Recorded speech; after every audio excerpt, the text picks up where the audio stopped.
That's right, so you can see. So what we do is when we do a story map, we just make sure that we use pictures and labels to do the parts of the story that are important. So basically, if you don't have the whole book there, the story map will help your child to remember the really important parts of the story, starting at the beginning, working the way through the middle, and then finally to the end. So they can then use the story map to retell that story without reading any words at all.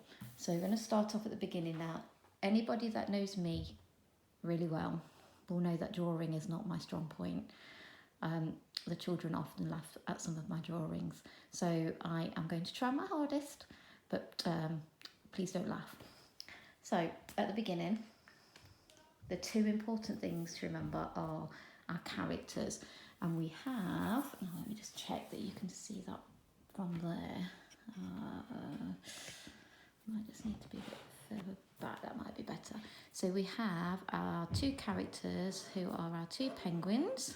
I'm going to attempt to draw the penguins, and they don't have to be perfect, they really don't. They just have to be a shape. And if we remember, we have two characters. One is Gasper, and I think Gasper is the bit nervy, unhappy one, and we have his friend Rossi, who is the really happy one. And we might be able to write that underneath. Definitely for your year 2, I'd like to see you writing some labels on your story map. So we've got Gasper and we've got Rossi. Okay, so the next important part to remember in the story is that they are looking through, at the beginning, a telescope. So we're just going to draw that little telescope there. Okay, now, as we move on, the next part of the story sees them on an iceberg, which is broken away from where they are. So we're just going to draw something that resembles an iceberg, and we're going to write ice in the middle of it, so we know that will remind us that that is the iceberg. Okay, now, as they float out into the ocean, they look through their telescope. So we're going to draw this, imagining this is the end of the telescope. And they cannot see land anymore. They can only see the ocean. So there we go. Some colours added to this will make that look more like an ocean. Okay, so as they're floating away and they cannot see land anymore, they don't know which way to go. So what they do is they come across a bird. So here goes the bird. Okay, so he's got his wings, and he has his body and his tail. Okay, ooh, and there we go. Comes across a bird. Now the bird is lucky because the bird can fly. So the bird can go high up into the sky and help them to find their way back towards land. Now they continue along their adventure, and the next thing they come to are some silverfish. Oh, these are trickier to draw. And oh my gosh, those eyes do not look great. And they have the little flippers and the little tail at the back. And the silverfish help them because they help them by pushing them along the ocean. So we're going to write the word push, and we'll do a little exclamation mark there because it's quite an important word in our story. Now, as they continue, they then get stuck in lots of icebergs and they cannot move. And luckily, along comes a very big, friendly whale. I feel like this one's going to be the disaster. He has a mouth, then he has a bit of a body down here. I'm trying to go from the pictures in the story, so that's the best I'm going to be able to do on a whale, unfortunately. I'm sure you'll be able to do much better.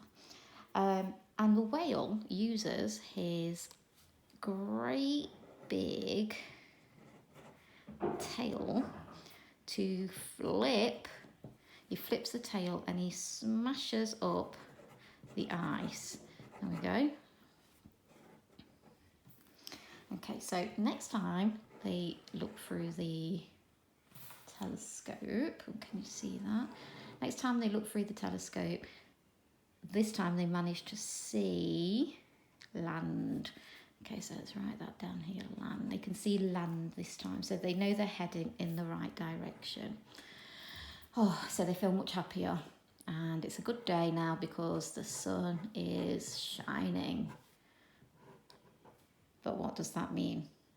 It also means that this lovely big block of ice that they were on is getting a little bit smaller. It's melting, isn't it? And as it melts, obviously they are getting more panicky because they feel like they're going to fall in. And what do we know that Gasper doesn't like to do? And that is swim.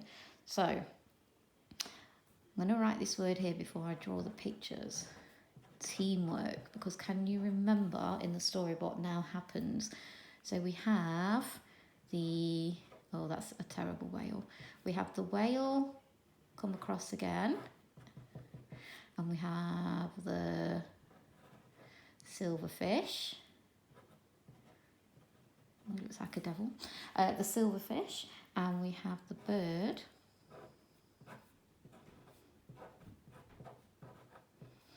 There we go. That all come together as a team. And they help together. And what they do is they start shouting to encourage Gasper. Oh, now I've got Gasper with an A or Gasper with an E. I can't quite remember. I think it might be with an A. So I think I might need to change that one there. They start shouting, Gasper, Gasper, Gasper. And that gives him the confidence to actually then jump into the sea. Let's get him in the sea. And he's still a little bit nervous, but his friend is with him all the way, looking after him and encouraging him and being a great friend. There you go. That's not really two penguins swimming. It doesn't look great, does it? But it's better than nothing. Okay, so they're swimming along, and right at the end, we finally get a happy ending because they end up all happy. Oh my goodness me, here we go. It's getting worse as it goes on.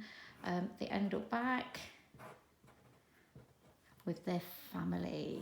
Okay, let's draw another member of the family. There we go. So there's the family. So,